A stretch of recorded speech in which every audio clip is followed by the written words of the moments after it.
नमस्कार बच्चों, आपका स्वागत है मेरा यूट्यूब चैनल मैथ्स विद अमर में। इस वीडियो में हम सीबीएसई द्वारा जो सैम्पल पेपर जारी किया गया है उसके क्रम में हम क्लास 10th का बेसिक मैथ जिसका कोड 241 है इसका सॉल्यूशन लेकर के उपस्थित हूँ। इस क्रम में हम पार्ट ई की बात करेंगे। इस वीडियो में हम जो क्वेश्चन नंबर 36 से 38 है, ये केस स्टडी टाइप सवाल है। आइए सवाल को देखें। सवाल है, a group of students conducted a survey to find out about preferred mode of transportation to school among their classmates. They surveyed 200 students from their school. एक बच्चे जो है एक सर्वे किया आयोजन किया जिसमें बच्चों को जो ट्रांसपोर्ट है स्कूल से जो प्रोवाइड कर मिल रहा है, तो उसके लिए वो उसने सर्वे किया। ये इसके लिए 200 बच्चों के स्कूल से 200 बच्चों का चयन किया। उसका रिजल्ट इस प्रकार है। 120 students preferred walk to school. 120 बच्चे जो है पैदल चलने के लिए राजी हुआ। 25% out of students prefer to use bicycle. तो 25% क्या हो जाएगा? 200 का 25% जो हो जाएगा 25/100 यदि हम करते हैं तो 50, यानी 50 बच्चे जो है बाइसिकल का यूज करना चाहा। 10% of students prefer to take bus, और 10% जो है वो जो इसका 10% हो जाएगा 20 बच्चे जो है वो पैदल बस से आने के लिए राजी हुआ। तो ये हो जाएगा, देखिए 120 था और ये 50 है, ये 20 है। रिमेनिंग 200 में से हम घटाते हैं 120 माइनस 50 माइनस 20 और माइनस तो बराबर में हो जाएगा 170 हो गया, यानी 30 हो गया। अब based of following answer, what is the probability of randomly select student does not prefer to walk to school. जो वॉक नहीं करना चाहता है तो टोटल 1 होता है। 1 में से वॉक करने वाले जो हैं 120 बटे में 200 हम सब्सट्रैक्ट करेंगे तो ये हो जाएगा 200 माइनस 120 बटे में 200, जो घटाएंगे तो 80 बटे में 200 हो जाएगा। इसको स्मॉलेस्ट फॉर्म में लिखें तो यह हो जाएगा 2/5। इसका आंसर हो गया। नेक्स्ट इसमें कह रहा है अगला सवाल, what is the find the probability of randomly selected student who prefer to walk और यूज बाइसिकल। या तो वो वॉक कर रहा है या यूज बाइसिकल कर रहा है, तो दोनों का रिजल्ट क्या हो जाएगा? 120 प्लस 50 बटे में 200, तो ये हो जाएगा 170 बटे में 200, यानी 17/20। अब अगला सवाल आपसे कह रहा है जो कि इसमें one day 50% of walking students decided to come by bicycle. What is the probability that randomly selected students come to school using a bicycle on that day. यानी इसमें कह रहे हैं जो वॉक करके आने वाले बच्चे हैं 50% बच्चे ने कहा जो कि हम आज बाइसिकल से जाएंगे, और तो ये जो टोटल जो बच्चे थे 120 बच्चे वॉक कर रहे थे, तो 120 का 50% क्या हो जाएगा? 120 का 50% हो जाएगा।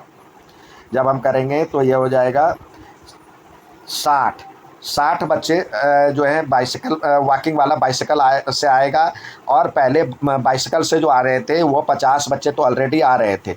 तो इस तरह से 110 बच्चे जो है वो बाइसिकल से आ रहे थे आएंगे उस दिन। तो ये प्लस में 50 बटे में 200 यदि करते हैं तो ये हो जाएगा 110 बटे में 200, जो कट करके 11/20 आया आंसर। नेक्स्ट देखते हैं। अगला सवाल आपसे कह रहा है जो कि what is the probability that randomly select student prefer to be drop by car.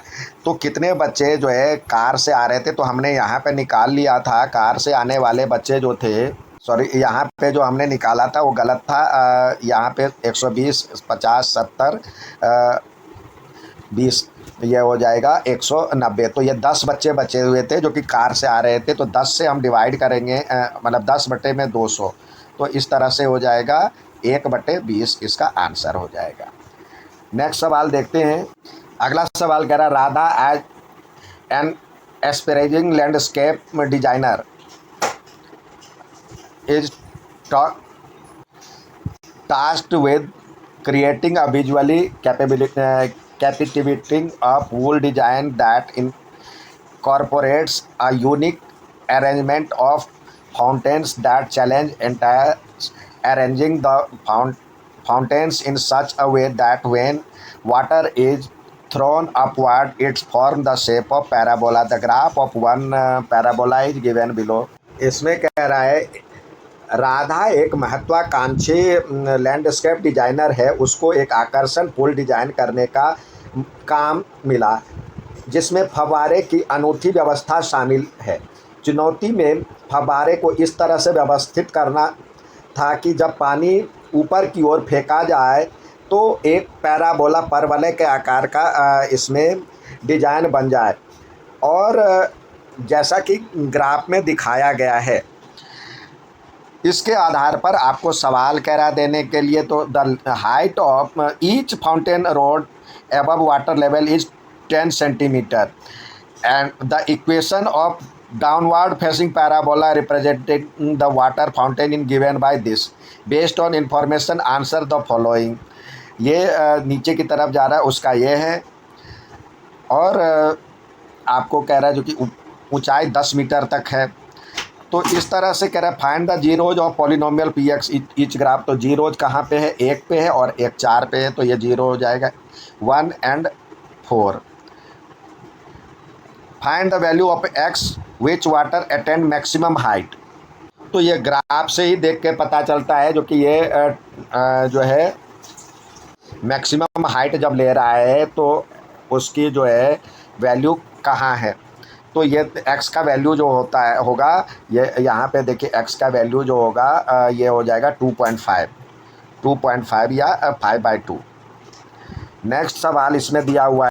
अब इससे आपसे कह रहा है जो कि if h be the maximum height attained by the water stream from water level the pool, then find the value of h।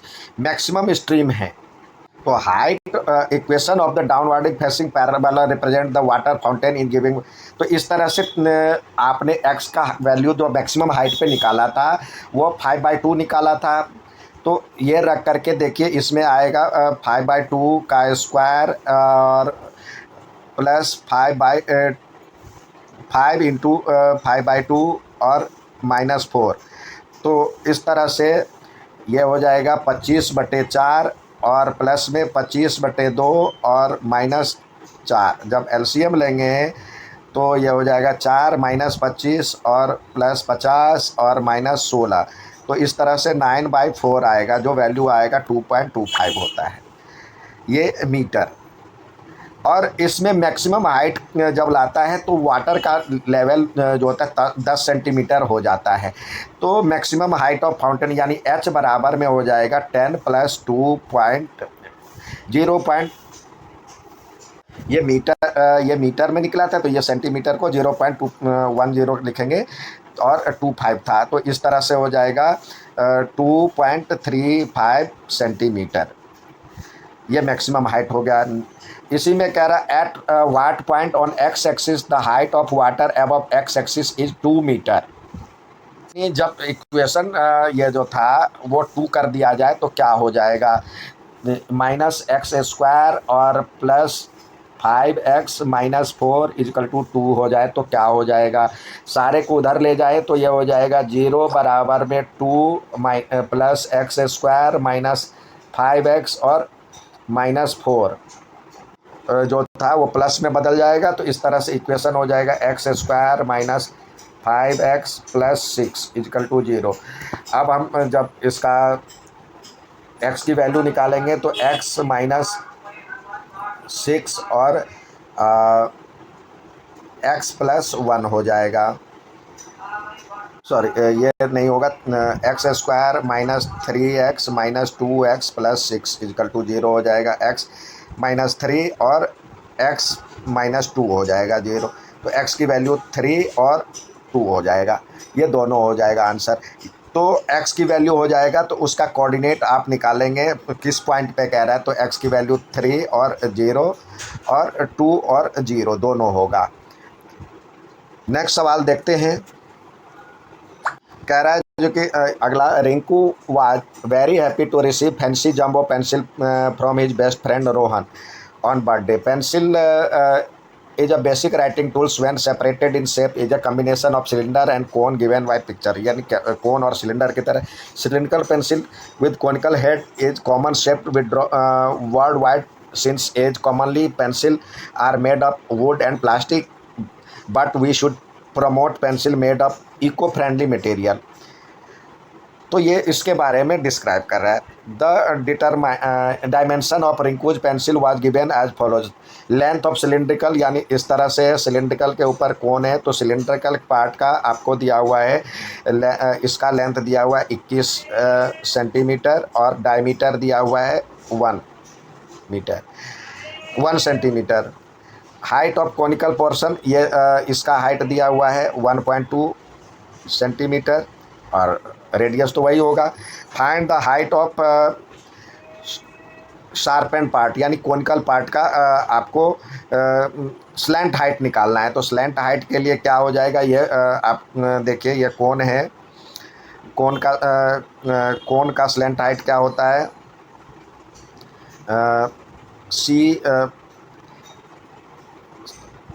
Slant height of cone, ये हो जाता है एल बराबर में h² प्लस r².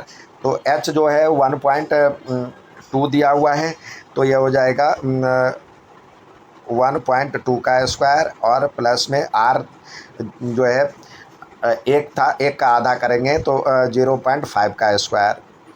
तो इस तरह से हो जाएगा. 12 का स्क्वायर होता है 144 और ये होगा 0.25. तो इस तरह से 5 4 9 4 2 6 और 1.69. तो ये हो जाएगा. इसका जब हम ये करेंगे तो 1.3 सेंटीमीटर इसका स्लैंट हाइट हो जाएगा. तो अगला सवाल कह रहा है जो कि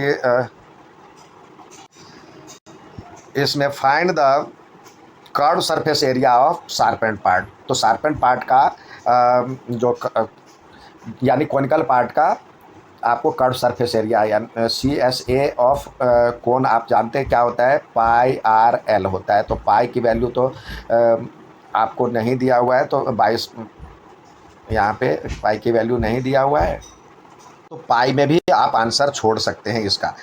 तो पाई और r की वैल्यू तो दिया हुआ 0.5 था और l की वैल्यू 1.3 आया, तो 13 × 5 = 65 होता है. तो 0.65 पाई इसका आंसर हो गया. नेक्स्ट सवाल देखते हैं. तो कह रहा है जब find the total surface area of pencil. तो total surface area of pencil क्या हो जाएगा, TSA ऑफ पेंसिल. तो यहाँ पे जो हो जाएगा CSA of cylinder plus CSA of cone plus area of base, तीनों हो जाएगा. CSA ऑफ सिलेंडर क्या होता है 2πRh और ये होता है πRl और ये होता है πr². तो πr कॉमन ले लें, πr कॉमन ले लें, यह हो जाएगा πr कॉमन ले लें 2h प्लस l प्लस यहाँ पे r. अब वैल्यू पुट करें तो ये पाई और r की वैल्यू आपको दिया हुआ है 0.5 और ये हो जाएगा h दिया हुआ है इसका, इसकी ऊंचाई आपको दिया हुआ था, पेंसिल की ऊंचाई 21 सेंटीमीटर. तो 21 सेंटीमीटर लिखें, यह हो जाएगा 21 दूनी 42 और L 1.3 और R है आपके पास 0.5. तो इसको जोड़ेंगे तो ये पाई और 0.5 इंटू 42 43.8. इसको मल्टीप्लाई करेंगे तो ये हो जाएगा 21.9 और ये सेंटीमीटर स्क्वायर. नेक्स्ट देखते हैं, इसमें दिया हुआ है find the total height decrease by 8 2 centimeter after sharpening it many times. What is the volume of cylindrical part of the shortened pencil in terms of pi? अब ये 8 इतना सेंटीमीटर कम हो गया तो न्यू हाइट क्या हो जाएगा, न्यू हाइट क्या हो जाएगा इसका 21 माइनस 8.2 सब्सट्रैक्ट करेंगे तो ये हो जाएगा 12.8। अब 12.8 में वॉल्यूम निकालना है तो शार्पनर वाला तो volume of cylindrical part, what is the volume of cylindrical part, तो सिलिंड्रिकल पार्ट का वॉल्यूम क्या हो जाएगा, वॉल्यूम ऑफ रिमेनिंग या सिलिंड्रिकल पार्ट ऑफ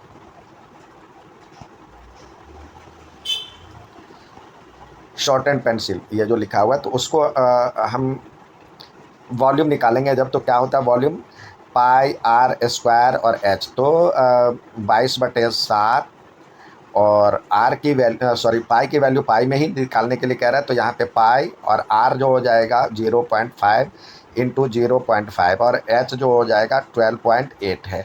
इस सब को मल्टीप्लाई करेंगे, यदि यहाँ पे 10 कर दिया जाए, यहाँ पे भी 10 कर दिया जाए तो ये 2 हो जाएगा और यहाँ भी 10 कर दिया जाए तो ये 2 हो जाएगा। 2 से आप काट सकते हैं, 2 से ये काट सकते हैं तो ये 64 हो जाएगा, फिर 2 से काट सकते हैं तो 32 हो जाएगा, यानी 3.2 पाई ये इसका आंसर हो गया। लेकिन यूनिट ना लगाना ना बोले, 3.2 पाई सेंटीमीटर क्यूब। उम्मीद है समझ में आएगा। अच्छा लगे तो लाइक सब्सक्राइब शेयर जरूर करें।